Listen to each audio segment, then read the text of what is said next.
Today on the Big Bear Homestead, I'm going to show you one simple trick that could save the lives of your loved ones.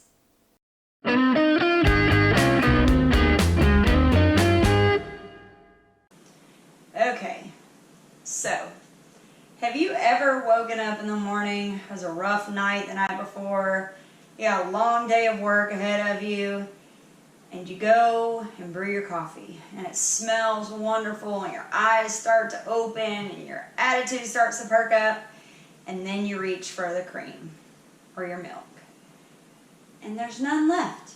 Kids used it for cereal, husband used it for his bulletproof coffee.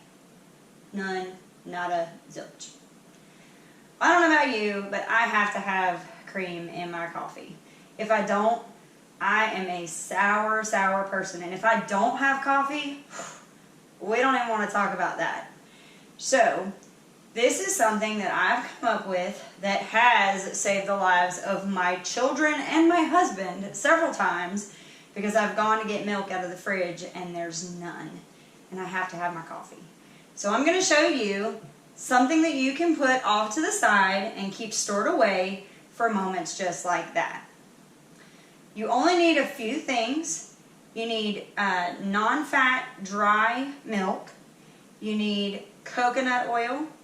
You can use powdered sugar or stevia, whichever one you prefer, and a little bit of vanilla extract to give it just a little bit of flavor.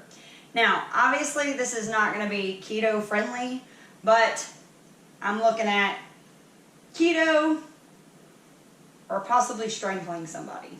I'm thinking I'm going to go with the not wanting to strangle somebody. So, this is what we're going to do. It's a real simple recipe. The dry fat milk. The recipe that I use actually calls for like 5 cups of ingredients, but we're going to do this a little bit on a smaller scale because I like to be able to store it into a mason jar. So for the non-fat dry milk, you only need 2 cups because it calls for 4, but like I said, I'm going to do it in half. So, and I don't know that this is all going to fit. So we're probably going to, may have to do it in a half batch, but I think it'll fit. We'll see. All right, 2 cups of the non-fat dry milk. And then you need half a cup, whether it is powdered sugar or stevia, either one. I have one of these nifty measuring cups that has the half mark in the middle there. You don't know if you can see that. But that's a half a cup of powdered sugar. And then all you do is you melt just a little bit of coconut oil. The full recipe actually calls for 3 tablespoons, but we're going to do a tablespoon and a half. And that'll take just a second. I'm going to go ahead and while we're melting this, I'm going to mix up the powdered sugar so that it blends pretty well together. There's one. Get in there. One.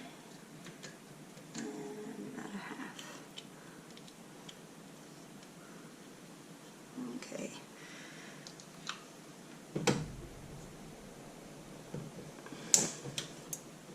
Okay, let that melt. In the meantime, loud noise, y'all.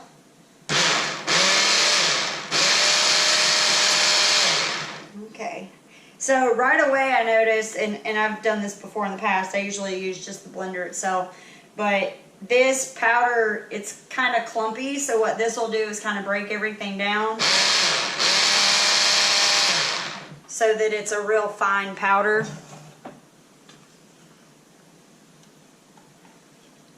I'll melt that down. We can go ahead and add the extract while we're waiting. I'm going to say about a teaspoon, but again, this is to taste. Another thing you can add, depending on what you want, you can add other flavors to this. You can put cocoa powder, Some people like pumpkin spice. So if you want to use like a pumpkin pie spice mix, you can use that. So there's a lot of different options. I don't know if y'all can see that spigot, but it's like super wide open. It's not like a little bitty dropper like some of the other ones. So I'm going to actually use a measuring spoon because that was about to be bad. Okay. So just a little bit in there. I'll put that across the top. Now, another thing I've seen people use is you can also try, some people use pudding mix. You can take pudding mix, like if you want to use vanilla pudding mix, you can do like the sugar-free mix. You can use that as well. You just put that in there, put the lid on, and make sure that the lid matches up. Okay.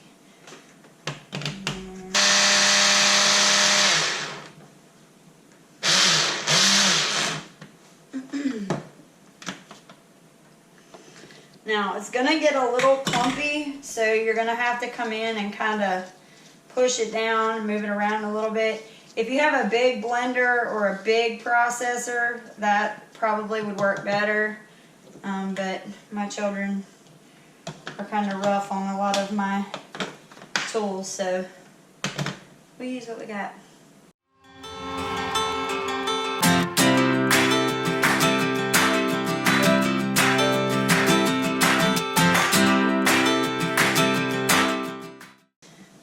And about a minute, roughly, but more than likely you'll be able to tell just by the texture of it. You want it to be nice and powdery. It's going to be a little bit clumpy just because you've got that little bit of liquid in it. But that's really all there is to it. And then you just take it and pour it into your mason jar and lock it off, put it off to the side. I don't even keep mine on the countertop. I put mine back in the back of the cabinets so that nobody even knows it's there, so that it's not one of those lazy things where instead of putting milk in my coffee, somebody goes and grabs the creamer real quick. So I only use this. Now it will store for about 3 to 6 months, okay? If you want to put it in the fridge, you can do that too, but it will clump a little bit. But you can definitely keep this anywhere 3 to 6 months. Just keep it in a cool, dry place, dark place. Works really well. And I mean that's how I that's how I keep from just having a really bad day. Because there have been times, y'all, you don't have milk, you don't have creamer, and you want to have a cup of coffee. This will help get you through until you can get to the store and get your cream. Well, hopefully I've given you a little trick to be able to save the lives of your loved ones so that you don't go off the rails and, do something you don't want to do. And I thank you for stopping by the Big Bear Homestead. God bless and have a nice day.